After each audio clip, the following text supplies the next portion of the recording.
awesome. That's Crazy. beautiful. Crazy. Beautiful. And you know, and when you have that kind of passion behind what you do and the stuff that you're doing, that is your energy reflecting out into the audience and they're bouncing that back because they're connecting with you. The energy is shifting in that room. I always talk about shifting your environment.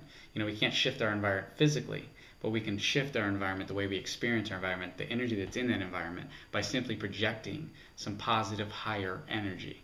And every time you walk in the room, you know what I'm saying, that energy is up there, you know. And we've had a conversation once where we both were having somewhat of a challenging day. I call it a challenge day, you know, a challenging day. And I think you had mentioned to me, you know, our challenging days, and people are running to us at the supermarkets or in public, and they're like, "Oh wow, your energy's great," you know, and they want to ask us questions on how they can fix their, you know, a little mentor in their life or share a story with us, you know.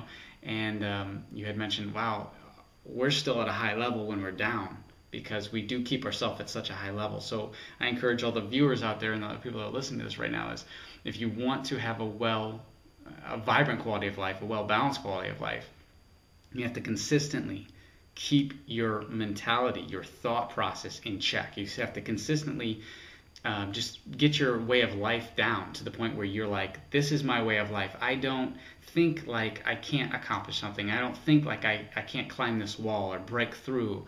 I can't do this. Get the I can't out of your mind and make a way of life where you say, I can because I'm a part of infinite possibilities. I'm a part of everything that surrounds me. I'm in everything that exists. And we start seeing life that way. Life flows, it grows, and we evolve. We are meant to evolve.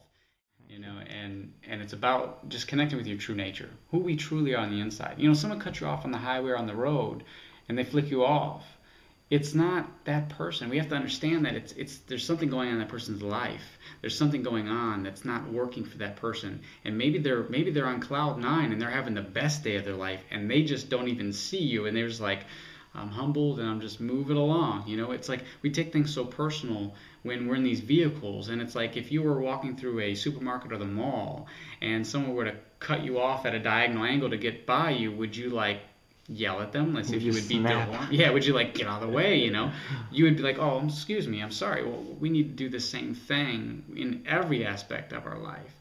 You know, it doesn't matter. You see those people that they pass you, and they're going a million miles down the road, and then you end up at the same red light. Yeah. You know, or you're in a supermarket and someone keeps changing lanes to go through the line, and they end up the last one to check out. It's not about when you check out in life in general. It's not about how you check out. It's how you live the journey now. It doesn't matter where you go, where you've been, or what you're doing. It's how you're living it and how you're gathering it all, putting it all together. That's really my personal belief, my fundamental of life. You know what I mean? So we take everything personal, and we're little bitty molecules on this huge planet. I went jet skiing the other day, and I looked down. Dude, there was a turtle that must have weighed twice my weight. And I thought, okay, I am a speck on this whole earth. Why do I take myself so seriously? Why am I so important? Why can't nobody disrespect me? Why can't nobody, it's my ego. Right. So I just learned that the ego is really a very deadly tool. And we really need to learn how to work with the ego. Yeah, when you can step aside of the ego and you put that aside, put it behind you, it's amazing what comes into your life. You know, we're too busy always, when we're in conversation with people, I find, and this is something that I write about in my book, when we're in conversation, so many times we're too busy thinking about what we're going to say next, and we're not listening to the individual. When I'm on stage with someone, or when I'm in a one-on-one with a individual who's trying to transform their lives, to going through some challenges, you know, my job as a coach is to listen, and not to always come back with an answer, but to come back with a strategy that will help that person bring out their best. It's not about me, it's about you.